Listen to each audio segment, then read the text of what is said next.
ညတော့10နိုင်ထိုးပြီဗျာဒီနေ့တော့ကျွန်တော်ဘာမှမတင်ဘူးဗတိစိတ်တော့မယ်ဆိုပြီးတော့ဒီမှာကျွန်တော်ဗတိစိတ်ပဋ္ဌာန်းရွတ်တာပါနော်အစီအစဉ်လေးလုပ်ပြီးတော့မှကျွန်တော်ကဗျက်ခနဲပေါ်ရင်စက်ခနဲထားလုပ်တဲ့အကျင့်ဆိုလေးရှိတယ်အတိုင်းပေါ့ဗျာဒီတစ်ခေါက်ကတော့ကျွန်တော်ကိုတစ်တော့မှာချစ်ခင်လူလားနှစ်သက်ခင်မင်ကြတဲ့မိတ်ဆွေအပေါင်းအသင်းညီကိုမောင်နှမတငယ်ချင်းတွေကိုကျွန်တော်ဘာတော်ဝါထားပြီးအကူအညီလေးတောင်းချင်တာပေါ့ဘာအကူအညီလေးတောင်းချင်တော့ကျွန်တော်စေးခုနှစ်မျိုးလိုအပ်လို့ပါစေးလေးဖော်ခြင်းလို့ပါမေတ္တာရက်ခံပါတယ်လက်ဝယ်ရှိတဲ့လူတွေရှိတယ်ဆိုရင်ကျွန်တော်စေးခုနှစ်မျိုးအလူဒါနပြုစေချင်ပါတယ်ဒါလည်းတကယ်လိုအပ်တဲ့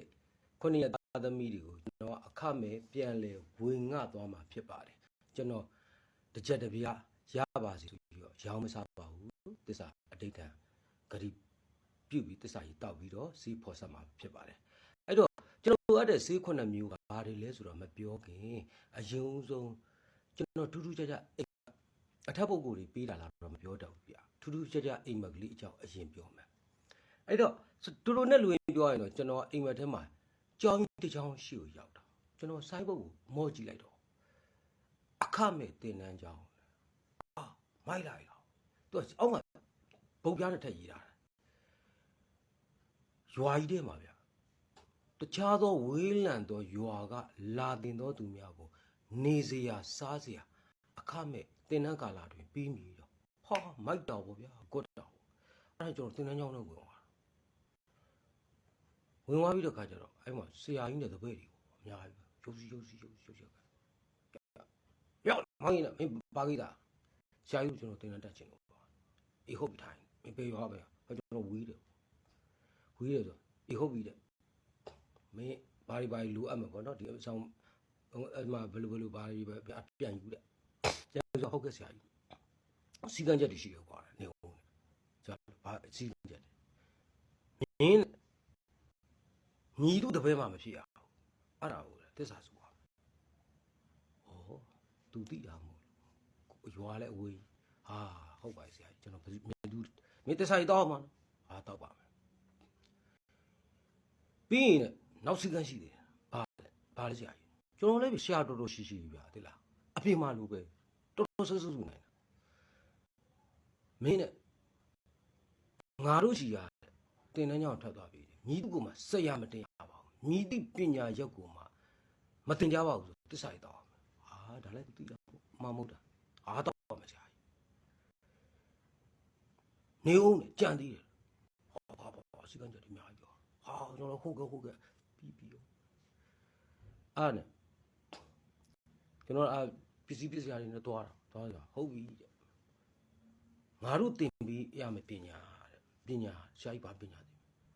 မင်းနဲ့ရွာဒီမှာငတ်မုတ်ခေါင်းမှာရှုစင်းရင်းနဲ့မတွေ့လားဘေးဒုက္ခတွေအမျိုးမျိုးရောက်နေခုနှစ်ရက်သားသမီးတွေမတွေ့လားတွေ့ပါလေဆရာကြီးအေးတဲ့အဲ့ခုနှစ်ရက်သားသမီးတွေရှင်တန်ရက်တည်နိုင်ဖို့အတွက်မင်းကူညီရမယ်ဟောကြည်ညိုလိုက်တာဗျာဆရာကြီးဟောဝမ်းသာလိုက်တာဘယ်လိုကူညီရမှာလဲဘယ်လိုပညာရက်တည်လဲအေးတဲ့မင်းကိုသင်ပြီးမဲ့ပညာရတယ်မင်းရတယ်လူတွေရဲ့အသက်ကိုဆက်နိုင်မှာဆိုလူတွေရဲ့မိအဝမ်းကကျွတ်ပြီဆိုရင်လူတွေကဘာနဲ့အသက်ဆက်ဟောဆရာကြီးဒါကလေးလေးတောင်သိတယ်နှုတ်ရည်နဲ့မိခင်နှုတ်ရည်နဲ့အသက်ဆက်တာအေးတဲ့မင်းထိုးနီးလောက်ကောင်းတယ်မင်းနဲ့ဟိုတဲ့ငါနှုတ်ရည်ထွက်တဲ့ပညာသင်ပြီးမယ်ဟာဆရာကြီးမလုပ်ပါနဲ့ကျွန်တော်ယောက်ျားစစ်ပါနှုတ်ထွက်ပါဆိုဟိုဟာဒီဖောင်းနေကြတယ်ဟာမဖောင်းဆရာမင်းခုနှစ်သားသမီးတွေအသက်ငင်တဲ့လူတွေအာဟာရမဲ့တဲ့လူတွေနှုတ်ရည်တိုက်တုံးပြီးတိုက်ပြီးတော့အားတွေပြည့်ပြီးတော့ဟိုနေဖြစ်ဟာကောင်းနေဆရာကြီးဂုံလိုက်ဆရာကြီးအဲ့ကျွန်တော်ပညာတွေဒါပေမဲ့စီကံချက်ရှိတယ်နော်ဘာဆရာတင်တဲ့ကာလမှာတဲ့သေးရှင်ကလွဲလို့တဲ့ပြင်မနဲ့အဆက်အသွယ်မရှိတော့မပြင်ရဘူးနောက်ရဧည့်သည်မလားဟာရဆရာကျွန်တော်တကောင်ချက်ပါကျွေးမျိုးလည်းမရှိဧည့်သည်လည်းမရှိအေးဒါရပြီပညာတဲ့ခါကျတော့ဘာဖြစ်လဲဆိုတင်းပညာဝင်နေလည်းဖြစ်ဖြစ်ပေါ့ကျွန်တော်ပြင်ပမှာရောက်တာဒါပေမဲ့ကျွန်တော်ထွက်လာတဲ့နှုတ်ရည်တွေခုနှစ်ရက်သားသမီးတွေကိုတိုက်ရတာနင်းနေအဲ့ခြံထဲမှာရှိတဲ့ဆရာကြီးနဲ့ဆရာကြီးရဲ့တပည့်တွေကိုတိုက်ရတာများဖြစ် အဲ့မှာကျွန်တော်ခြံစည်းကိုကြည့်လိုက်ကြည့်ခြံစည်းကလေနိုးတိုက်ရတဲ့နိုးရှင်းကြီးဗျာဟာဆရာကြီးခြံစည်းကိုဘာလို့တိုက်ရတာဟာတဲ့ဒီမင်းတို့နိုးတွေနဲ့ဒီခြံစည်းစီယိုကြီးကခိုင်မာပြီးတော့ရှင်းတန်းနေတာဟောအဲ့ဒါနဲ့တရက်ကြတော့ကျွန်တော်ကတွားရင်လာရင်ရေစာလို့ဆိုပြီးတော့ရေပြင်ကိုကြည့်ရေတော့ကိုကြည့်လိုက်ကြည့်ဘယ်ဟုတ်မလဲကျွန်တော်နဖားကျိုးထိုးခံတယ်နွားကြီးဖြစ်နေတာဟုတ်ဗျာဟာအဲ့တော့ကျွန်တော်လမ်းဖြတ်ပြီးတော့ဟာဒုက္ခပါပဲဟိုနေဖြစ်ပြီးဟာဒုက္ခပဲငါတွားပြီးငါလောဘစောကြီးတိုက်ပြီးတော့တစ္ဆာကြီးလိမ့်ပိတ်ဆူပြီးတော့အခမဲ့ပညာသင်တန်းကျောင်းမှာပညာသင်ပြီးတာမှားလေပြီဒုက္ခပါပဲဆိုပြီးတော့အဲ့ဒါနဲ့ကျွန်တော်လန့်လို့တော့ပြင်ပမှာလဲအဲ့လိုပညာအခမဲ့သင်တန်းကျောင်းရှိတယ်ဂရုတွေအသိအဖွဲ့တွေတပည့်တပန်းတွေနဲ့အင်ပါယာကြီးတွေနဲ့တိဆောက်တဲ့ဟာတွေရှိတယ်လို့တချို့ကြတော့လဲပညာသင်တန်းကျောင်းဆိုမဲ့တကယ်ပညာကြီးပြည့်ဝတဲ့ဆရာကြီးတွေကတကူကြီးတကာရအသိအဖွဲ့မထားစီမင်းစည်းကမ်းမထားဘဲနဲ့ငါသိငါနောက်လိုက်ယူသွားလို့မရတာပဲဆိုပြီးတော့တပည့်တွေကိုအိတ်တုံဖာမပညာတွေသင်ပေးပြီးတော့တပည့်တွေရဲ့ကြီးညိုတရာစိတ်နဲ့ပြီးတာကန်းစာလေးနဲ့ရက်တည်တဲ့ဆရာကြီးတွေရှိပါတယ်ထိုဆရာကြီးတွေကိုပြောတာမဟုတ်ပါဘူးအဲ့တော့ကျွန်တော်လိုချင်တဲ့စေးမယ်ကိုပြောတော့မယ်ဗျာနော်နံပါတ်1ကလောင်းရိပ်မိ၍အပင်မတန်အပင်ပိန်လီချင်းဖြည့်စည်းကြော်လိုပါတယ်လောင်းရိပ်မိပြီးအပင်မတန်ပဲနဲ့အပင်ကပိန်လီပြီးတော့ဖြစ်နေတဲ့ဟာပျောက်ဘူးတော့စီးလိုပါတယ်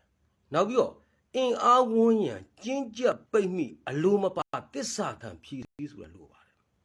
အင်အားတွေဝန်းရံပြီးတော့အချင်းကျပိတ်မိပြီးအလိုမပါဘဲနဲ့အရှိသိခါကိုမဲ့ပြီးတစ္ဆာခံလိုက်ရတဲ့ဖြည့်စည်းကိုလည်းလိုချင်ပါတယ်ပညာအငှားချအလိုမပါအခွန်ထမ်းဖြည့်စည်းကြပညာကိုအငှားချတယ်လို့ပုံတယ်မင်းဒီပညာရက်ကိုသုံးရင်တော့ငါတော့ဘလောက်ပါစင်းဘလောက်ဆိုပညာကိုအငှားချတယ်လို့ပုံစံမျိုးနဲ့နော်ကျွန်တော်တို့ဒီအလိုမပါပဲနဲ့ပဲနော်အခွန်ထမ်းပြီးတော့ပြီးဆက်နေရတာအဲ့ဒီတော့လေစီးလို့ပါနောက်ပေါက်လို့ပေးစားဆရာတင်မိအမားဖြည့်စည်းကြောတချို့ရတပည့်သာသွားခန္ဓာဘွဲရပညာတတ်ဒီနော်မျိုးရိုးကောင်းနေနော်နောက်တချို့ရအတင်းသီလကောင်းနေအဲ့လိုပုံကိုယ်တွေကလည်းတကယ်ပေါက်ဒီပညာရက်တစ်ခုတော့ဆရာဖြစ်တာပါတကယ်အဲ့ဒီပညာရက်ကလွယ်ပြီးတော့အဲ့ဒီဆရာဆိုတဲ့ပုံကတကယ်ပေါက်လို့ပဲဘာအဆင့်အတန်းမှမရှိတာနော်အဲ့ဒီတော့လေဖြည့်စည်းကြောလိုပါတယ်ဗျာနော်အပေါ်ယံပညာရှက်တဲ့လှုပ်ရှားသူ့ဝင်ပြီးဖြည့်စည်းကြောအပညာရက်တွေကိုဆရာချင်းရှင်လိုက်တဲ့ခါကျရင်လေရှင်လို့လည်းမရအောင်အောက်လန်းလို့အထက်လို့လန်းလို့နဲ့နော်ပညာတွေကိုရှက်သိပြီးတော့တကယ်ကြတော့ဟို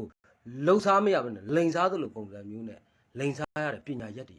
ဖြစ်ပါတယ်အဲ့ဒီတော့ကိုလည်းဖြည့်ဖို့အတွက်စီးတမယ်လိုပါတယ်ဗျာနော်နောက်တစ်မျိုးကကြတော့မလုံးပြကျွံနွားဇက်သွင်းခံရဖြည့်စည်းကြိုတစ္ဆာဆိုတဲ့ဟိုကဟာဘာဖြစ်ပါသညာကြီးဘလို့ခံရပါညလို့ဒီတစ္ဆာတီနေခဲ့သည်ရှိတော့ဟောဘလို့ဘုံကြီးပါစေဘလို့ဒီနေဖြစ်ပါစေဘလို့ဒီကောင်းကျိုးတွေရပါစေဆိုပြီးတော့ဟိုမလုံးတွေဒါပထမအဆင့်ပြီးတာနောက်အဆင့်ကကြတော့ဟာမင်းငါတို့နဲ့ရေလက်တွေးဘလို့ဒီဘယ်လိုဖြစ်မဲ့ဘာညာကြီးကပြီးရင်မင်းငါတို့လိုနေရာမျိုးရောက်ပြီဆိုရင်မင်းဒီနို့တွေကိုမင်းကပတိုက်ရမယ်ပြန်တောက်ရမှာမင်းအိုက်ကြရင်မင်းဟိုနေဖြစ်သွားမှာမပြေမန်းတော့ဘူးဆိုပြီးတော့မလုံးပြတာပေါ့ဗျာနောက်တစ်မျိုးကကြတော့အားနဲ့ချက်ကင်လို့ကြောက်စိတ်မှိုင်းသွင်းဖြည့်စည်းကြတဲ့မင်းငါစကားနားထောင်ဘူး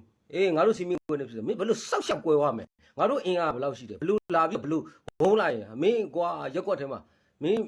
နေပဲတဲ့မှာဘာမှလုံစားလို့မရပဲနဲ့မင်းအဆက်ကိုပြန်8စိတ်9စိတ်